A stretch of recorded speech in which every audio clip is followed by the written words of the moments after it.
Now, if you want to grow your educational YouTube channel and make more money from it, then there's a few things that you want to be doing. The first of which is that you don't just want to be making content, you want to be fixing high value problems. And this is often the mistake that we make. You need to be fixing problems that people are willing to pay money for. Now, obviously, you don't have to always be trying to sell on your channel, but you really want to be targeting audiences that have money and fixing problems that they're going to be willing to pay you to solve.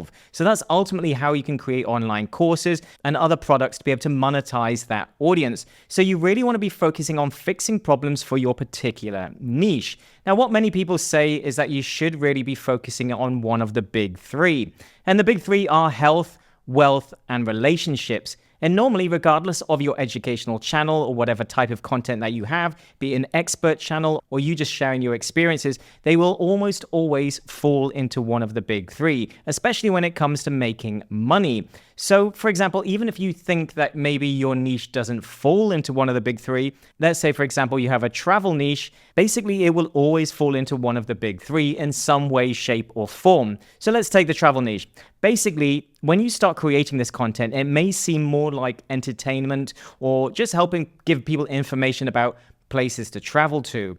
But inevitably, people will start asking questions, such as how do you make friends when you're traveling? How do you date when traveling? How do you make money so that you can keep traveling the world? How are you actually doing this? So the things that people are willing to pay money for inevitably always end up falling into the big three. How to make friends and start relationships and date and everything else. Relationships. So that's always going to be an element of relationships there. How do you fund what you're doing is obviously wealth. And there may be other things that you could tie in health as well. Perhaps you're always getting overweight when you're traveling, when you go away for longer than a few weeks. So there are always things that you can tie into your niche, even if you think that it doesn't fall into the big three, because you could also talk about health in terms of relaxation and stress. But people aren't necessarily going to pay for that information. So you always want to be mixing your niche with something that people are going to be willing to pay for. The next one is number 2, be specific. Now, you really want to be targeting, you really want to be drilling down into your niche. Now, obviously, that may mean that you're getting less views, but the quality of those views will be much more valuable. We all want videos to go viral, but for education channels, that's not normally a good idea. Not if your plan is to make money in other ways other than ads. And ads, especially for educational channels, you're probably not going to make a huge amount from that. It's just going to be a nice added bonus. So you really want to be focusing on getting your target audience. If you had 1,000 views from the right people, maybe YouTube would pay you a few dollars for that. But if one of those people buys a $1,000 course of you, then now your RPM is over $1,000. You've essentially multiplied by a huge magnitude the amount that you're getting paid per 1,000 views. And this is what we want to be doing. So sometimes you'll see education channels, they don't get a huge amount of views, but not all views are made equal. You really want to be targeting exactly who you want to target and who you want to sell to in a congruent way. However, if you do want to open up your audience a little bit more, then the best way to do this is to really think about where they are in their awareness level. So for example, we like to look at the awareness levels here, and we understand that they're either unaware, problem aware, solution aware, or most aware. So this is the customer awareness levels. And this is a great way to be able to branch out and bring in more people to be able to sell to. Because what most people do is they just go for the people that are solution aware or most aware, because they're the low-hanging fruit. They're actively looking for solutions to their problems. They know there's a solution and they're trying to buy products. This is normally people making buying decisions, and they're much, much easier to sell to.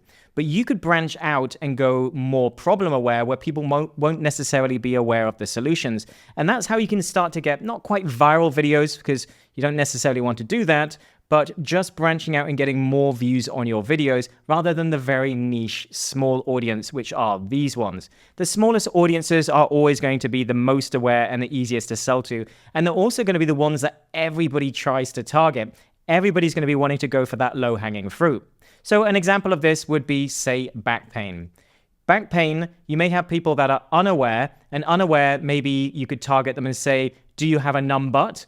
Well, that numbness in your back could be the sign of back pain and sciatica that's starting. So by doing that and targeting the unaware, in a way that you introduce them and then elevate them to problem aware, then you can start to educate them gradually, step by step. So again, back to this example here, you could then take them down to back pain. So bad back, I spelled that wrong, bad back would be problem aware. So if you took them from numb butt to bad back, you've now basically managed to target one of the biggest audiences out there, which is going to be unaware and then problem aware. So that means that you can then graduate people down. And the next level on this, which would be solution aware, might be that stretching and painkillers are a solution for them to fix their back pain. And what you could be doing, your channel may be on yoga. So if you're teaching yoga, then obviously you want to, if you were targeting people that actually knew yoga was a solution for back pain and stretching things out, then they would obviously be more receptive to you selling to them. But again, if you targeted people with a numb butt and then told them that this could be sciatica, and then you introduced them to yoga and stretching as a way to get rid of it, and then you said you could basically get them pain-free completely and make sure that you're protecting their back against having problems with sciatica in later life, then you could say in the next 30 days with this training, I'm going to be able to help you. So then you would be able to elevate people through the different levels to target broader audiences. And obviously most aware would be people that were actively educating themselves and researching, and they may even becoming varying degrees of experts themselves as they learn more and more. So basically, if you want to get more views on your videos, then you need to find ways to straddle the unaware and the problem aware. The next one is know who you serve. You want to understand who you serve and what they want. The only way you can be congruent to your views to sell products later on is if you understand who you're targeting and exactly what they want. What is the end goal of watching your content? So the way we like to do this is we like to do something called the 4W statement. And I find that most people think that they're targeted. They think that they've niched down. They think that they know exactly who their audience is. But normally what I find out is that they don't. They haven't really drilled down. They're actually still very general. So they're either way too niche, which is rare, but normally they're too general. And if you're too general, then you're going to find it harder to sell to people and you're going to get less engagement on your channel. The most loyal and engaged audiences are the ones that really, really relate to your channel and the content inside. So again, by creating the 4W statement, it's basically coming up with who, the what, the with, and the without. So the who is the person or group that you serve. The what is the problem that you solve. The with is the vehicle that you use to get results. And the without is the pain that they would ideally like to avoid. Now, if you can create a statement around this, then it acts like your GPS to know exactly who you're targeting and in what direction you should head. And then also helps you clarify what they want from you in terms of products and services that you can offer them. Now, you may already be an expert and have a good idea of this, but doing this exercise will definitely help you clarify exactly who you're targeting, because then you can make content for that particular person. So for example, I help people with back pain become pain-free in 30 days with yoga without having to go to the gym or learn complicated routines. So you see there, the who is people with back pain. The what is the problem you solve is to become pain-free in 30 days. Specific with some time here is always good when creating products or getting them to hook in to any product that you're offering. The with is with yoga, and the without, the pain they want to avoid, is maybe having to go to the gym, learning complicated routines, and all of that good stuff. There's probably other pains, but you could research your audience to make sure you know the main parts. So that's a great way of just gaining greater clarity again. And then number 4 is be congruent. So you want to make sure that your avatar is going to watch every video, that they're going to basically binge watch it like it's Netflix. So think of this like a series on Netflix. If they watch one episode, they're more likely to watch all of the episodes because they're related together. It's one big series, and your channel wants to feel like one big series. Now, you could then overlap things slightly, but there needs to be a theme that ties it all together.